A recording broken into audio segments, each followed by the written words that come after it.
오늘 그 EDA OT 탐색적 자료 분석을 주제로 진행하게 될 15기 연승원이라고 합니다.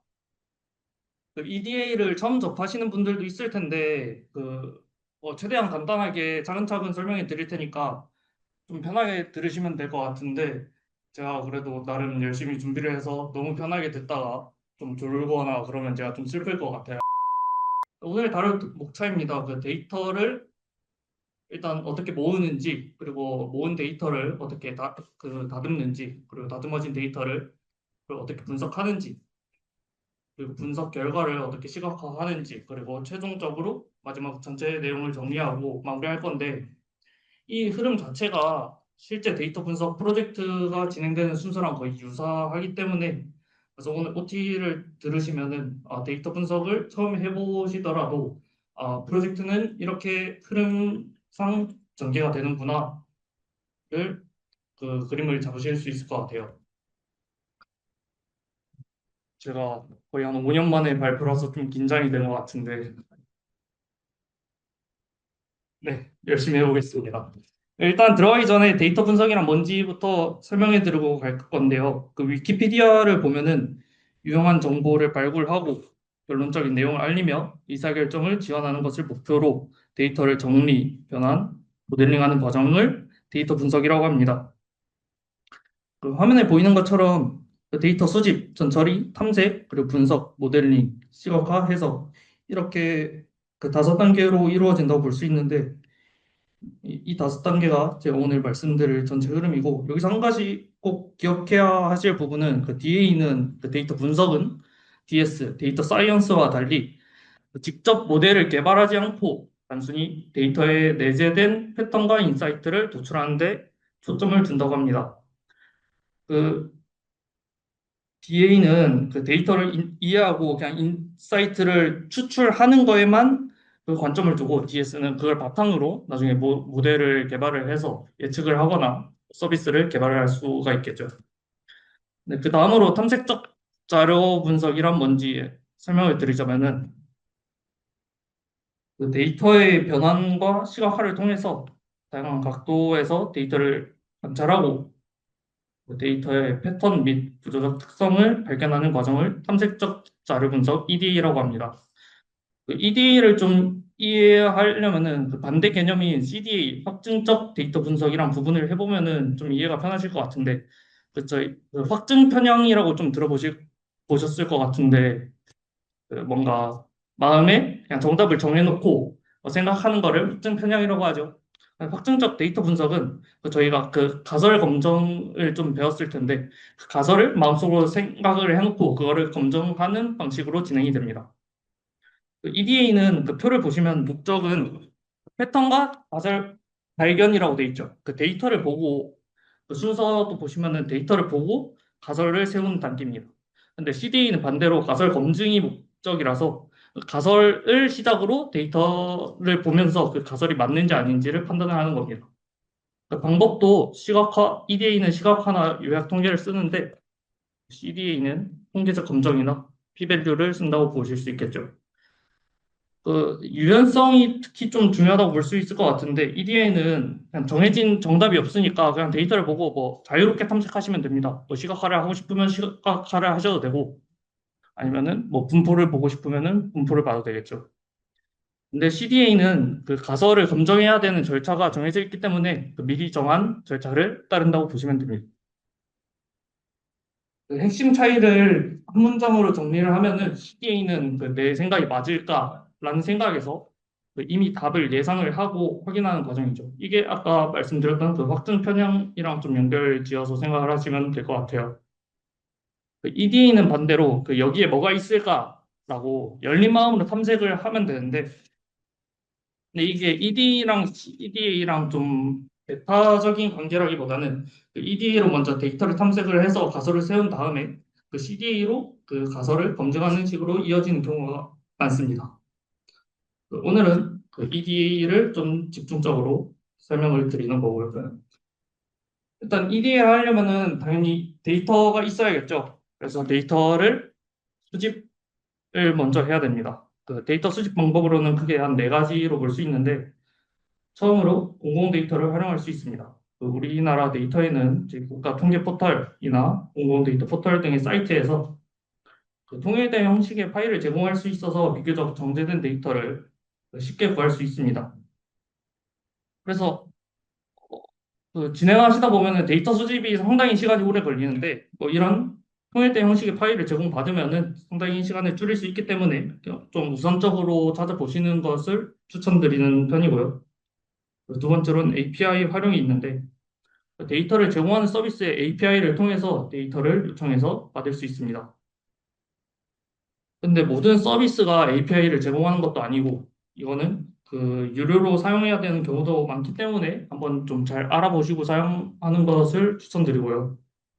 그 다음에 오픈소스 데이터 셋 활용입니다. 허깅 페이스나 캐글 등에서 정제된 형태의 오픈소스 데이터 셋을 공유하고 있는데 근데 이게 좀 신뢰성이 낮은 데이터 셋들도 좀 섞여 있다 보니까 사용하시는 데는 좀 주의를 하셔야 합니다. 그리고 그 다음으로는 웹 크롤링이 있는데요. 웹 크롤링은 웹페이지에 있는 정보를 자동으로 탐색하고 추출하는 방식으로 앞에 세 가지 방법으로 했을 때 원하는 데이터를 구할 수 없겠다 하면은 그 데이터를 직접 만들어내서 사용하는 방법이라고 보시면 되는데 웹 크롤링에 대해서는 좀 더 자세히 알아보겠습니다. 이거는 좀 여담인데 제가 웹 크롤링을 처음 들었을 때 여러분 구글링이라고 들어보셨을 텐데 저는 구글링이 뭐 구글에서 검색하는 뭐 방식이다 했는데 저는 크롤링은 당연히 뭐 크롬 브라우저에서 검색하는 걸 다 크롤링이라고 하는 줄 알았는데 애초에 스펠링부터 다르고 뭐 크롤링이 뭔지 설명을 드리자면 HTML로 작성된 웹상의 정보들을 자동으로 탐색하고 수집하는 작업이라고 합니다. 근데 웹페이지에서 원하는 정보를 자동으로 추출하는 방식으로 특정 키워드에 대한 심층적인 분석이 필요할 때 유용합니다. 뭐 예를 들면은 특정 상품에 대한 리뷰 아니면은 뭐 특정 주제에 대한 뉴스 기사 이런 거를 모으고 싶을 때 크롤링을 사용하시면 됩니다. 크롤러를 활용하면은 실시간으로 정보 수집이 가능하고 자주 변화하는 데이터를 파악하기 좋기 때문에 좀 자유롭게 사용하시면 될 것 같습니다.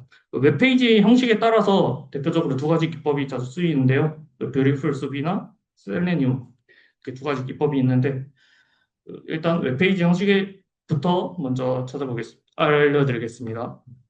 웹페이지 형식은 크게 정적 웹페이지랑 동적 웹페이지로 나뉠 수 있는데 정적 웹페이지는 웹서버에 이미 저장된 HTML을 그대로 전송하는 방식입니다. 페이지에서 별도의 상호작용이 없이 그대로 정보를 가지고 올 수 있는 거죠. 그냥 예를 들면 블로그 글이나 공지사항 페이지 같은 거는 한 번 쓰면은 웬만하면 바뀌지 않기 때문에 그걸 그대로 클링해도 그 데이터를 그대로 가져올 수 있기 때문에 정적 웹페이지로 볼 수 있는 거고요. 동적 웹페이지는 요청에 따라서 자바스크립트가 실행이 되면서 생성된 HTML을 전송하는 방식입니다.